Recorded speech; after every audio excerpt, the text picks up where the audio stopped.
అమిత్ షాకి అయితే నక్సల్ రహిత దేశం చెయ్యాలన్నటువంటిది లక్ష్యం. అందులో భాగంగా ఇవాళ ఢిల్లీలో ముఖ్యమంత్రుల సమావేశం, అందులో కీలకమైన వ్యాఖ్యలే చేశారు.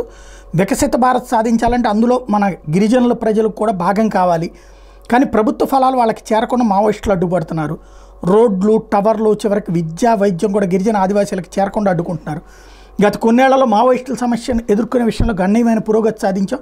2022లో తొలిసారి మావోయిస్టు హింస కారణంగా జరిగిన మరణాల సంఖ్య 100 కంటే తక్కువగా నమోదైంది. మావోయిస్టు ప్రభావిత గిరిజన ఆదివాసీ ప్రాంతాలకు ప్రభుత్వ ఫలాలు, పథకాలు కూడా వేగంగా చేరుతున్నాయి.